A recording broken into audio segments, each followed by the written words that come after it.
Isa ito sa masarap na flavor ng chicken wings para sa amin. At kadalasan, pag kumakain kami sa mga Anli Wings, inuulit-ulit namin hingi nito for replenish.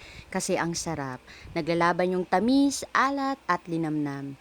At kung mahilig ka rin sa barbecue flavor ng chicken wings, para sa iyong recipe na ito. Gusto mo rin ba? Tara, luto tayo. So ayan yung ating chicken wings. Ayan. Sa recipe na ito ay kakailanganin natin ng chicken wings at bumili ako ng 1 kilo. Hugasan natin ito at tanggalin yung excess water bago lagyan ng asin at paminta.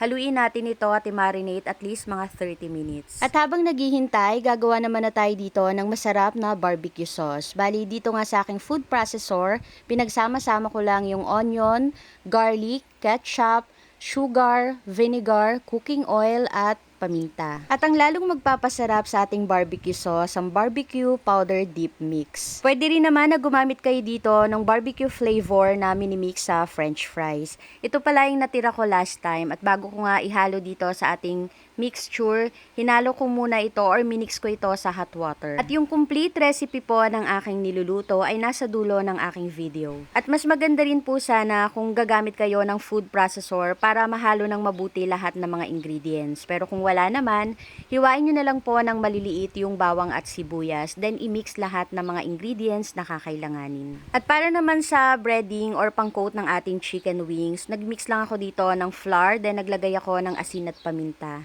Haluin natin ito, then i-coat na lahat ng mga chicken wings. Gawin lang natin ito sa lahat, then pwede na tayong mag-start na magluto. At sa pagluluto naman ito, magpainit lang tayo ng mantika. At once na mainit na nga, ilagay na natin yung mga chicken wings na piprituhin. At kung mapapansin nga ninyo, pinagsama-sama ko yung part na medyo maliliit para maging pantay-pantay yung pagkakaluto. At pag ganito na nga po yung kulay, okay na po yan. Ahunin na natin ito, then set aside. At sa pagluluto naman ng ating masarap na barbecue sauce, sa isang pan, ilagay lang natin yung minix natin kanina.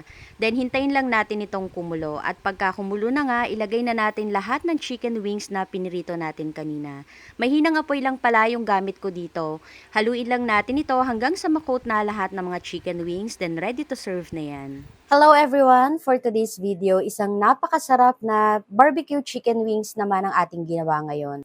Kung naalala ninyo, before gumawa ako ng French fries na gawa sa Enjoy product at marami akong natira dito na barbecue flavoring. So, naisipan ko na ihalo nga dito yon sa ating chicken wings barbecue flavor. At napakasarap ng kinalabasan. So, kung gusto nyo ring itry yung recipe natin, nasa dulo lang po yan ng aking video. So, wag na natin patagalin, tikman na natin. So, ayan yung ating chicken wings.